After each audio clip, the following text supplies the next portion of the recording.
So let's talk about what happens in extreme situations where someone is nefariously casting a spell and where someone does use some of these ancient practices, such as using blood, for example, as if to potentize the whole thing. And does this happen very much? Is there a spell? I know certain countries it happens more than others, but is this at all common? I have never seen a spell cast in the United States with a contemporary person that has had that kind of impact. Okay. I've never come across it. Everyone that I've ever worked with, and I've done many, there's some sort of training from a different country. That's why I was wondering, because when I was speaking with Jeff and Clayton in Focus Light Force Energy, the FLFE guys, they were putting up their service free in a couple of these villages in the Middle East that were known for their severe spell casting. Yeah. And trying to neutralize that energy to break some of these spells. People just have them cast on each other from a local, witch doctor or whatnot. Well, yeah. And I remember one time I was working on a project for the Middle East, and it had to do with, this continual fighting that was going on, and, 900 years of, an issue that they're still fighting over. And what I was seeing is that it was not only spells, but it was also possession. Like the soul, as soon as it would leave a body, in the death process, it was all of a sudden repossessing the youngsters there. And so then they're carrying the same thing. And possession can get involved in some of this for sure. And that's a whole different topic. But it didn't have anything to do with the current issue. Nothing, and so the spirits were saying, you don't need to worry about what's going on now. What you need to do is to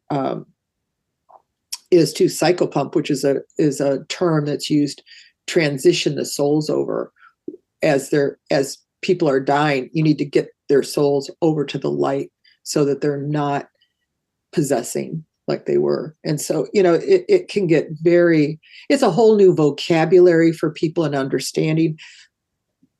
But I think the point being is that a lot of the things that are happening in life, in fact, the spirits have said this to me, that there's very, very, very few people that are born without these karmic relationship issues. And if they are born, we label them an avatar. They're a pure being. And how many of those do you know? Don't run into too many of those. Everyone's got issues. Okay, so here we're looking at, as you say, you haven't seen many practitioners who were trained in the United States by contemporary people that are that effective in this skill set. Yet you see a lot of books on the market on witchcraft, etc. And I just want to say, just from the Hermetic studies I did for years and years, there were areas talking about how this is done, breaking it down technically. And it was fascinating because if one thinks that spells aren't real, they are. Ooh, yes, they are. Explain how it's done energetically. That kind of gives you a bit of the shivers. But as you say, in a contemporary society here, not that many people are effective at casting that kind of spell. So right. Let's bump it down. I do want to say something in accordance with what you just mentioned. You can get zapped with something just reading those books. Mm-hmm. So it's best not to. Unless you really have an awareness going of your allies, how to take care of yourself, all that kind of stuff. Even reading them can have an adverse effect on you. Right. So you have to be careful. We're not Yeah, it's nothing to mess be up. fooled with. Yeah. I totally agree. So let's look at let's knock it down from the really skilled ancient bloodletting ceremonies with highly skilled people to kind of the next contemporary level of casting spells, which a lot of people do. They attempt to do, whether it's for personal gain or whether it's to harm another. Is there any difference in that process if you're using, obviously harming another would seem like you carry much more of a karmic burden than simply using it for your own gain? But they both have a common theme. Yeah, it depends on how it's done and who's fueling it and who's being compromised in the something or someone has got to fuel the curse. And most people don't know enough about it, so they are going to be the ones that are compromised. Personal self is going to fuel it. It's got to have a fuel. And usually it's the person. That's why a professional person has no involvement in it. They're getting paid. They're doing their job. They're not using any of their own life force to do it. If jealousy is a great form of cursing. When you're really, really jealous, you're usually wanting for somebody else to be harmed in some way or lost or die or get out of your get out of your out of the picture on some level. Yeah. the picture, yeah. You're fueling it, and that you get sick. Often you get sick, or you start seeing different things happening in your life that are difficult. I hope you're enjoying this video, because if you are, there are dozens more like it on my site, all supported by people like you. So if you'd like to keep this work rolling in and join our community, just click on the Patreon button at reginameredith.com. That also gives you access to insider commentary, my live book club, and other live events with special guests. So join in. Thanks. So anytime you're wishing harm, and when someone will say they're just so frustrated they can't take it anymore, I just wish the other person would die. That's not good to say. Yeah. Energetically, I understand it from a human emotional component. Yeah. Energetically, you don't want to do that. And so in these times, because things have been so polarized and people have developed such strong identities and opinions about whatever it is, that means there's much more judgment and resistance toward others. So is this one of the means by which you're saying these kind of inadvertent curses and spells are happening all the time? Because we're casting pretty severe judgment on one another now. And judgment, I always say, is a very sticky energy. It magnetizes yourself. And so it's like you become a magnet for whatever it is, that judgment that you're putting out there. It's going to have a kickback to you. It's a very sticky energy. Mm-hmm. Okay, so let's go to glamours. Okay. The medieval glamours where you're casting a spell on someone to favor you, fall in love with you, invite you in, do something, but you're trying to use magic to make something happen where normally there would be no resonance and it wouldn't happen. Well, usually if there's magic involved, there's some other form of life force. You have a familiar cat, or you have some sort of sacrifice of something that's going to happen, and that is your life force that is being used. However, again, when you do these kinds of things, it is a karmic kickback that will eventually happen. I'm trying to think of an example here. I used to know a great story, but it's been a long time since I've talked about this, but a friend of mine did that. And she was, knew just enough to be dangerous, as the speakers say, just enough to be dangerous. And she was trying to get this young boy to, she was like 17 or something like that when she was doing this.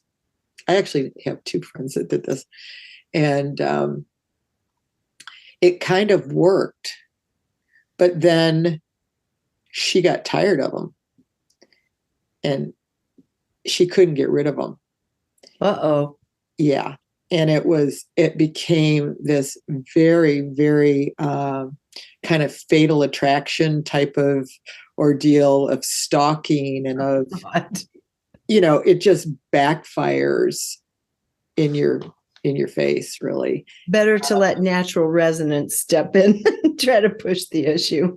Yeah. And the other one had a similar thing where it wasn't that he became, like this obsessive person or not letting, but she couldn't fall in love with anybody else again. She tired of the relationship. They broke up, and she was incapable of really opening that door back up for love for herself. And so the kickback was, you're never going to love anybody again. You want this, you're using the words forever, my soulmate, my this, my that. Those words have impact. Forever is a long time. Wow. Okay. So Yeah. yes, very true. So let's talk about the most common kind of constituents to curses that we would all potentially participate in pretty regularly, unbeknownst to ourselves. The self curses. I'm stupid. I am too fat. I am whatever. You are putting you're making a matrix of energy. And then if you continue to believe it, you're fueling that. And it gets bigger and bigger and takes more of your life force, is more invasive on you in your thinking process. And it makes you stuck in a particular category that it's very hard to get out of without getting your life force out of there, because it is a real thing. Think of it as like a little mini capsule or something that lives on through time, and you're feeding it. It's a real thing, and all of your life force is caught up in there.